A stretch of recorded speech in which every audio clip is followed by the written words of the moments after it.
नमस्कार, grand news network में आप सभी का स्वागत है और मैं हूं आपके साथ सीमा। चलिए अब एक नजर डाल लेते हैं आज की ताज़ा खबरों की ओर। आगामी दीपावली पर्व के दौरान शहरवासियों को निर्बाध बिजली आपूर्ति सुनिश्चित करने विद्युत विभाग पूरी तरह से अलर्ट मोड पर है। त्योहार के मद्देनजर विभाग द्वारा रतजगा की तैयारी की जा रही है, जिसमें ईई, एई, जेई सहित पूरा अमला ड्यूटी पर तैनात रहेगा। विभाग की ओर से अलग अलग टीमों का गठन किया जा रहा है, जो शहर ही नहीं बल्कि ग्रामीण अंचलों में भी बिजली आपूर्ति की स्थिति पर नजर रखेंगी। साथ ही किसी भी आपात स्थिति से निपटने के लिए विशेष फ्यूज कॉल सेंटर की सुविधा भी शुरू की जाएगी, जिससे उपभोक्ताओं को तत्काल सहायता मिल सके। दीपावली जैसे बड़े पर्व पर जहां आम लोग घरों में रोशनी और उल्लास के साथ त्योहार मनाते हैं, वहीं विद्युत विभाग की टीम सुनिश्चित करेगी कि कोई भी क्षेत्र बिजली गुल की समस्या से परेशान न हो। विभागीय अधिकारियों का कहना है कि इस दौरान पूरे अमले की ड्यूटी लगाई गई है और उच्च अधिकारी स्वयं इसकी मॉनिटरिंग करेंगे, जिससे व्यवस्था में कोई चूक न हो। दीपावली के दिन लाइट बंद ना हो कहीं भी, इसके लिए विशेष व्यवस्था कर रहे हैं। दीपावली से पूर्व जितने भी फीडर है उनका मेंटेनेंस कार्य जारी है। उसके अलावा दीपावली के दिन विशेषकर सारे अधिकारियों कर्मचारियों को ड्यूटी लगाई जाएगी और अस्थायी कॉल सेंटर बनाए जाएंगे और उसमें उपभोक्ता अपना शिकायत दर्ज कर पाएगा ताकि तत्काल कंप्लेन अटेंड हो पाए। 4 से 12 ड्यूटी लगाई जाएगी, सब अस्थायी कॉल सेंटर बना के सारे अधिकारी कर्मचारियों की ड्यूटी लगाई जाएगी। दीपावली का पर्व में सबका विद्युत व्यवस्था सुचारू रूप से चले, इसीलिए हम लोग को विशेष रूप से ड्यूटी लगाया जाता है। बिलासपुर के नूतन चौक कन्या सरकंडा में बिल्हा विकास खंड के शैक्षिक समन्वयकों की बैठक आयोजित की गई। इसकी अध्यक्षता नवनियुक्त विकास खंड शिक्षा अधिकारी बीईओ भूपेंद्र कौशिक ने की। बैठक में कुल 16 एजेंडों पर चर्चा की गई, जिसमें मिशन 90+ की विशेष रूप से समीक्षा की गई और शैक्षिक गुणवत्ता बढ़ाने पर जोर दिया गया। बैठक की शुरुआत शहरी विकास खंड समन्वयक वासुदेव पांडे द्वारा विभिन्न मुद्दों पर चर्चा के साथ हुई। इसके बाद जिला सहायक परियोजना अधिकारी रामेश्वर जायसवाल ने अपार आईडी की समय सीमा में पूर्ति हेतु सीएसी को निर्देशित किया। बीईओ भूपेंद्र कौशिक ने सभी संकुल प्रभारियों को निर्देशित किया कि शासन की योजनाओं का क्रियान्वयन निर्धारित समय सीमा में सुनिश्चित करें और अधीनस्थ शालाओं की सतत निगरानी करते रहें। बैठक के अंत में सहायक विकासखंड शिक्षा अधिकारी सुनीता ध्रुव ने सभी सीएसी को प्रेरित करते हुए नियमित रूप से बेहतर कार्य करने के लिए प्रोत्साहित किया। पूरे बिल्हा विकासखंड के हमारे जो रूरल क्षेत्र हैं ग्रामीण और जितने अर्बन क्षेत्र के सभी संकुल समन्वयक को कि उनकी समीक्षा बैठक के लिए हम लोग बुलाया गया है आज। और हमारे विभागीय जितनी भी योजनाएं हैं उन सभी की आज समीक्षा की जा रही है और जिसमें भी प्रगति में हम पीछे हैं तो उनको मोटिवेट किया जा रहा है कि उनको जल्दी से जल्दी पूर्ण कर ले, ताकि हमारे ब्लॉक की जो स्थिति है ज़िले में अच्छी रहे। प्राथमिक उद्देश्य तो वही है कि जो शिक्षा है, शिक्षा गुणवत्तापूर्ण पूरे ब्लॉक में रहे और जो भी विभिन्न शिकायतें हैं, कमियां हैं, उन सबको दूर करते हुए एक यूनिट के रूप में काम करते हुए हम ब्लॉक को शिक्षा के क्षेत्र में अग्रसर करें। 90+ से जिला प्रशासन के द्वारा 10वीं और 12वीं की जो परीक्षाएं हैं, बोर्ड परीक्षाएं हैं, उनको जो रिजल्ट है उसको अपग्रेड करने के लिए स्कीम चलाया जा रहा है। पिछले वर्ष भी ये स्कीम चलाई गई थी यहाँ पर योजना कलेक्टर महोदय के द्वारा, जिसमें अच्छा प्रतिशत मिला था और लगभग 7% के वृद्धि हुई थी उसमें बोर्ड परीक्षा में।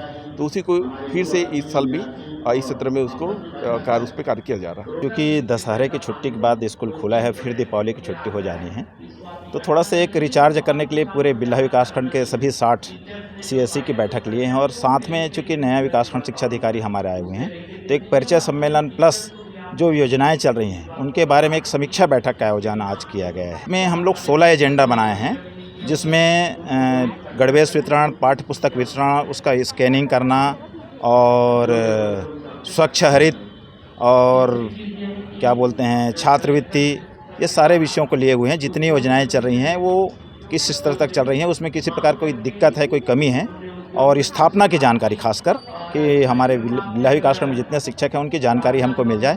ये सब एजेंडा लेकर के आज हम लोग CSC को बुलाए हैं। बिलासपुर जिले के पचपेड़ी थाना क्षेत्र में एक शराबी अधेड़ व्यक्ति द्वारा हंगामा करने का मामला सामने आया है।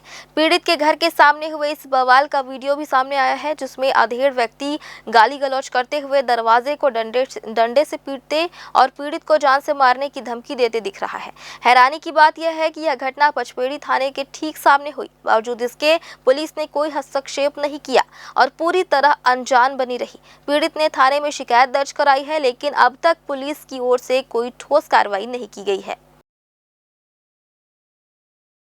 दक्षिण पूर्व मध्य रेलवे के बिलासपुर मंडल ने एक बार फिर इतिहास रच दिया है। भारतीय रेल की रीढ़ माने जाने वाले इस मंडल ने मात्र 195 दिनों में 100 मिलियन टन माल ढुलाई का रिकॉर्ड बनाकर नया कीर्तिमान स्थापित किया है। बिलासपुर मंडल ने यह लक्ष्य इतनी तेजी से पूरा किया है कि उसने देश के सभी मंडलों को पीछे छोड़ दिया है। इससे पहले यह रिकॉर्ड धनबाद मंडल के नाम था, जिसने 197 दिनों में यह उपलब्धि हासिल की थी। बिलासपुर मंडल का खुद का पिछला सर्वश्रेष्ठ प्रदर्शन 203 दिनों में 100 मिलियन टन लोडिंग का था, लेकिन इस बार कर्मचारियों के समर्पण और टीम भावना ने इसे बेहतर बना दिया। मंडल रेल प्रबंधक राजमल खईवाल ने इस उपलब्धि पर सभी रेल कर्मियों, लोको पायलटों, कमर्शियल और ऑपरेटिंग स्टाफ को बधाई दी। उन्होंने कहा कि यह सफलता उनके टीम वर्क, समर्पण और सतत प्रयासों का नतीजा है। इस उपलब्धि के मौके पर मंडल कार्यालय में केक काटकर खुशी मनाई गई।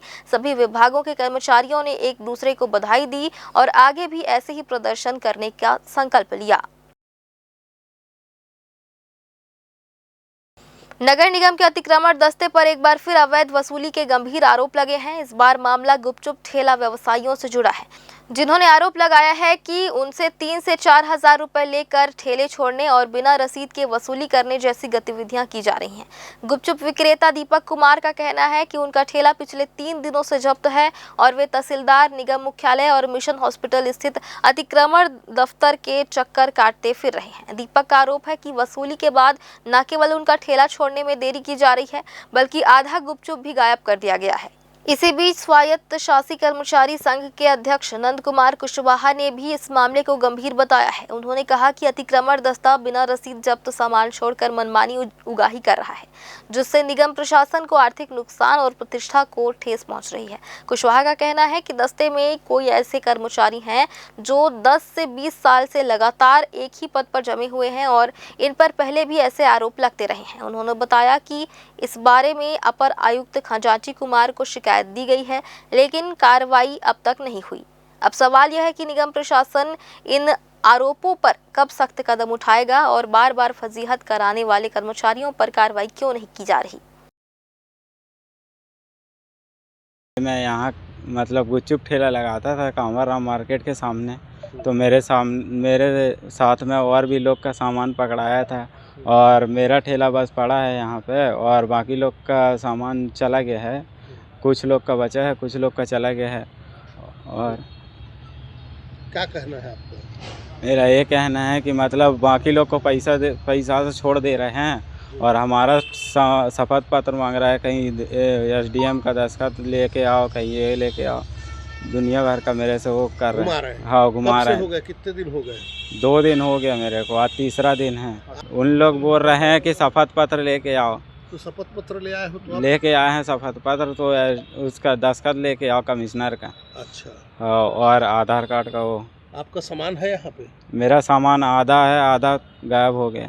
1-2 जन का तो मेरे को मालूम है कि उन लोग बताए हैं कि पैसा दे के मेरे को छोड़ दिए हैं, शपथ पत्र भी लिए हैं और 3500 3,000 रुपया लेके छोड़ दिए हैं। बेजा कब्जा सामान उठाते हुए अतिक्रमण विभाग की तरफ से बहुत बार जो है कर्मचारी इनका जो है ठेला वाले लोग का, व्यापारियों का शिकायत आया है कि अतिक्रमण विभाग में जाने के बाद जो है हमारा ठेले को पैसा लेके जो छोड़ा जाता है, जिसकी शिकायत मैंने जो है खजांची अपर कमिश्नर हमने किया हुआ है कि सर इस तरीके से जो है यहाँ पे धांधली चल रही है और रसीद नहीं काटा जा रहा है।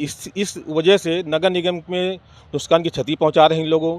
नगर निगम से तनख्वाह भी ले रहे हैं और एक ही जगह पे बैठ के इन लोग आज 15-20 साल से इस जगह पे बैठे हुए हैं। तो मेरा ये कहना है कि जो है इन लोगों को यहाँ से ट्रांसफ़र किया जाए और नियमित कर्मचारी आज जो है रिटायर होने के बाद उसको जो है 4-5 बार जो है पहले रखा गया है, आज प्लेसमेंट में रखे जा रहे हैं। हम लोगों ने संगठन की तरफ से इन लोगों को बंद कराया हुआ था सद्यनियुक्ति को, उसके बाद जो है प्लेसमेंट में रख के और इस तरीके से जो है लाखों रुपए घोटाला इन लोग नगर निगम के साथ किया जा रहा है। तो ऐसे अधिकारियों के साथ कुछ उचित सूच कार्रवाई की जाए और इनको तुरंत कार्रवाई करते हुए इनको निकाल के बाहर किया जाए। गुरु घासीदास केंद्रीय विश्वविद्यालय में छात्रों और प्रशासन के बीच टकराव एक बार फिर सामने आया है। विश्वविद्यालय के 2 छात्र सार्थक मिश्रा और सुदीप शास्त्री ने 13 अक्टूबर 2025 से अनिश्चितकालीन भूख हड़ताल शुरू कर दी है। दोनों छात्रों का आरोप है कि विश्वविद्यालय प्रशासन ने बिना किसी ठोस कारण के उन्हें प्रवेश से वंचित कर दिया है। सार्थक मिश्रा का कहना है कि उन्होंने MA इकोनॉमिक्स में प्रवेश लिया था, लेकिन TC समय पर जमा न करने की वजह से उनका एडमिशन निरस्त कर दिया गया। उनका कहना है कि यह निर्णय एक तरफा और अनुचित है। वहीं सुदीप शास्त्री, जो BCC कंप्यूटर साइंस के 6ठे सेमेस्टर के छात्र हैं, उसका आरोप है कि उन्हें बिना किसी कारण प्रवेश पर रोक लगा दी गई। छात्रों का कहना है कि उन्होंने कई बार अपने विभागाध्यक्ष और प्रशासन को पत्र लिखकर समाधान की मांग की, लेकिन विभाग अध्यक्ष ने उनके पत्र का जवाब देने से साफ इनकार कर दिया। दोनों छात्रों का कहना है कि वे केवल अपना हक मांग रहे हैं और जब तक उनकी मांगों पर उचित कार्रवाई नहीं की जाती, भूख हड़ताल जारी रहेगी। आने वाले दिनों में जिला सहित संभाग के रेत घाटों की नीलामी प्रक्रिया शुरू की जा रही है। इस बार छत्तीसगढ़ शासन ने रेत घाटों के आवंटन को पूरी तरह पारदर्शी और भ्रष्टाचार मुक्त बनाने के लिए नई व्यवस्था लागू की है। अब नीलामी की पूरी प्रक्रिया STC पोर्टल के माध्यम से ऑनलाइन होगी। सोमवार को प्रार्थना सभा भवन बिलासपुर में एक विशेष प्रशिक्षण कार्यक्रम आयोजित किया गया। इस कार्यक्रम में जिले भर से बड़ी संख्या में इच्छुक ठेकेदारों और पंचायत प्रतिनिधियों ने हिस्सा लिया। अधिकारियों ने बताया कि अब कोई भी इच्छुक व्यक्ति ऑनलाइन फॉर्म भरकर अपने जरूरी दस्तावेज अपलोड कर और फिर इलेक्ट्रॉनिक बोली के जरिए रेत घाट की नीलामी में भाग ले सकेगा। इस पूरी प्रक्रिया का उद्देश्य है पारदर्शिता बढ़ाना, समय बचाना और किसी भी तरह की गड़बड़ी को खत्म करना। कार्यक्रम में मौजूद प्रतिभागियों को नीलामी की कदम दर कदम प्रक्रिया समझाई गई। साथ ही संभावित लॉटरी प्रणाली के बारे में भी बताया गया, जिससे सभी पात्र आवेदकों को समान अवसर मिल सके।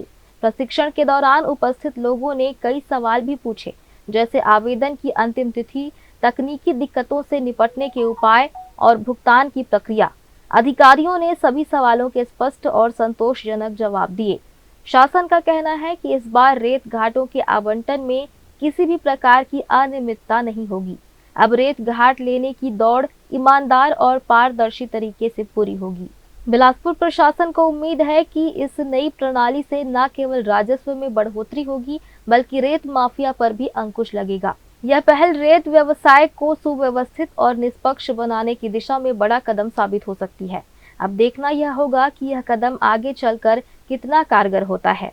ग्रैंड न्यूज के लिए कैमरामैन राकेश मिश्रा के साथ भारतेंदु कौशिक की रिपोर्ट। बिलासपुर शहर के सबसे व्यस्त इलाकों में से एक श्रीकांत वर्मा मार्ग स्थित रोटरी चौक पर उस समय हड़कंप मच गया जब नाले में तेज दुर्गंध आने की शिकायत पर पहुंचे नगर निगम कर्मियों ने नाला साफ करते समय उसमें एक युवक की लाश तैरती देखी। शहर के बीचों बीच मौजूद इस स्थान पर शव मिलने से स्थानीय लोगों में सनसनी फैल गई। युवक की उम्र लगभग 30 से 40 वर्ष के बीच बताई जा रही है, लेकिन अभी तक उसकी पहचान नहीं हो सकी है।